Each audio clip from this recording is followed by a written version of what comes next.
A história que eu vou te contar hoje, ela não tem um final feliz, mas ela tem aquela essência do piloto que dá a sua vida pelas pistas e a pista então toma ela. Hoje eu vou contar como Dale Earnhardt, o intimidador, trouxe a sua teimosia e a sua audácia para ser um dos maiores campeões da história da NASCAR e também do automobilismo e morreu tentando proteger o seu nome. Essa é a história de hoje do Diário de Pista.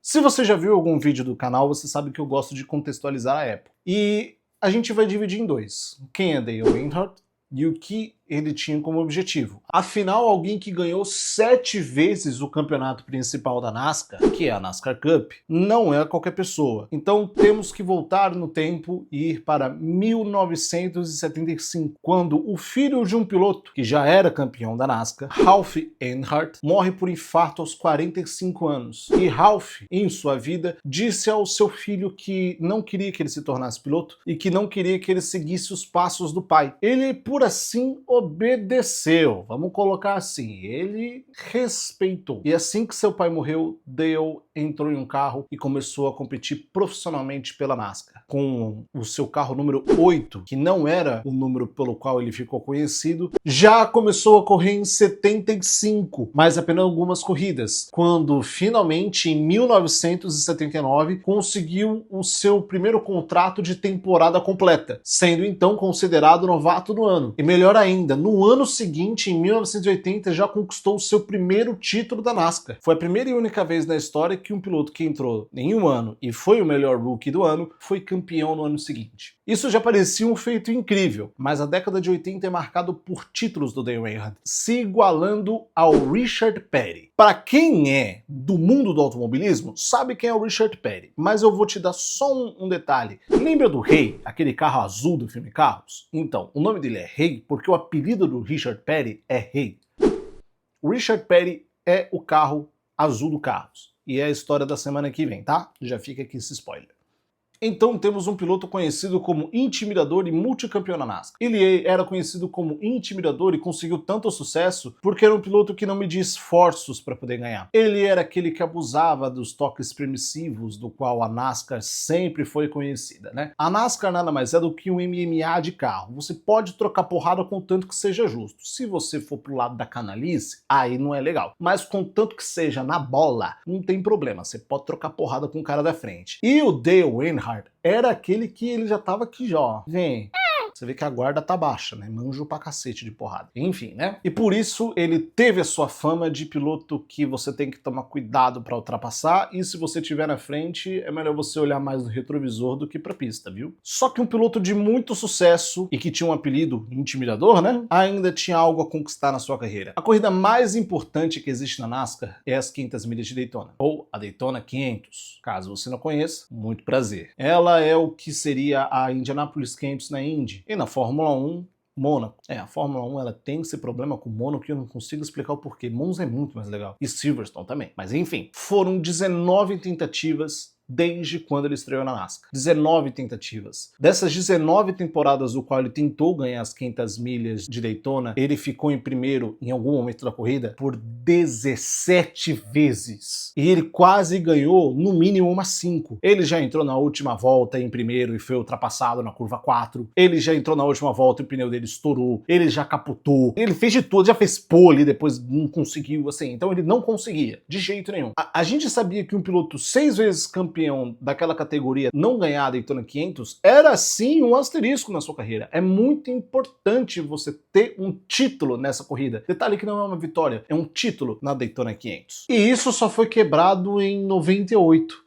Quando finalmente conseguiu a sua vitória nas 500 milhas de Daytona, e isso ainda era pouco pro Dale, pelo menos era o que a gente achava. E nos anos seguintes ele foi competitivo e também tinha aquela sede de vitória, até chegarmos no fatídico ano de 2001. Para aquela Daytona 500, todo mundo tinha a mesma expectativa de sempre, Dale um piloto muito forte, e Richard Childress com seus carros de Dale Waltrip e também do Dale Earnhardt Jr., filho do protagonista do nosso vídeo, fora Jeff Gordon, e por aí vai, outros nomes gigantescos da NASCAR. Quando se entra em uma corrida como essa, nunca há um favorito. Todos têm a capacidade de vencer, todos, sem exceção. Então, quando a gente vai chegando já para o final e meio da corrida, no qual tinha sido uma corrida tranquila até então, rola um Big One, 18 carros envolvidos. E a equipe do Dale Earnhardt tinha os seus 3 sobreviventes na liderança: Darrell Waltrip, Dale Earnhardt Jr. e o Dale Earnhardt, em primeiro, segundo e terceiro, indo assim para as voltas finais daquela corrida. E então, o homem que foi conhecido como intimidador, que dominou as pistas, conseguindo até 500 largadas consecutivas da NASCAR, um recorde absoluto, estava chegando ao fim da sua trajetória, não só na categoria, como também de sua história entre nós, já que, para proteger os seus 2 companheiros de equipe e também o seu filho, Dale ficou um pouco para trás. De propósito? Não vamos saber, nunca saberemos. Mas ficou um pouco para trás, tirando assim que os outros pilotos conseguissem chegar próximo. E quando se abriu a última volta, Dale levou um toque e foi em direção ao muro a 250 km por hora. Além da porrada seca que ele deu no muro, ele ainda teve um acidente em T. Outro carro veio e bateu na sua lateral. Para quem acompanha automobilismo há mais tempo, sabe que o pior acidente que pode acontecer entre 2 carros é um acidente em T. Foi o que vitimou o Antoine Hubert na Fórmula 2 em 2019 e é com toda certeza a forma mais perigosa de se acidentar no mundo em 4 rodas. Mas na NASCAR, você dar uma porrada, você bater um muro ou levar um toque de outro, uma batida de outro, é a coisa mais normal do mundo. E naquele momento, na última volta, com Darrell Waltrip ganhando a corrida e Dale Earnhardt Jr. em segundo, a torcida estava em êxtase, a equipe estava em êxtase e ninguém ligou pro Dale Earnhardt, que estava ali parado. Não até o momento em que a equipe de socorro chegou. Quando deu a bandeirada, foi levantada também a bandeira amarela, para que os outros pilotos soubessem que houve um acidente. E enquanto eles comemoravam, a equipe médica demorava para poder tirar o Dale Earnhardt dentro do carro. O outro piloto, Schrader, que participou da batida, foi até o carro, viu a situação e começou a chamar o socorro rapidamente, com gestos bem desesperados. Infelizmente, quando Dale foi retirado do carro, levado para o hospital e feito todo o procedimento de preservação à vida, ele não resistiu e morreu às 17 horas daquele mesmo dia. Sendo assim, acabava a história de uma lenda, a história de alguém que colocou no mapa a categoria e que era muito conhecido pelo seu carro preto, com o número 3, que até hoje a gente vê, se tornou parte da cultura do automobilismo, o Chevrolet preto de número 3, que até hoje tem o mesmo esquema de pinturas. Não foi pilotado por grandes pilotos depois do Dale, é uma verdade, mas ainda assim é um carro histórico, ainda assim ele representa muita coisa. E o motivo da sua morte, para uma batida que parece ser tão banal, é tão banal quanto. Naquela época já existia um dispositivo chamado dispositivo Hans, que é um colar que os pilotos usam no capacete. Eu tenho certeza que você já viu esse colar de fibra que fica aqui. Na Fórmula 1, no final da década de 90, já era obrigatório, mas a NASCAR não era. E ele, teimoso como era, afinal ele era um intimidador, ele não ia ficar intimidado por um colarzinho. Afinal, ele viveu até ele sem ele, não era agora que ele ia utilizar. E foi justamente isso que sentenciou sua vida. O maior perigo do automobilismo não é a porrada, é a desaceleração. E quando ele bateu a 250 km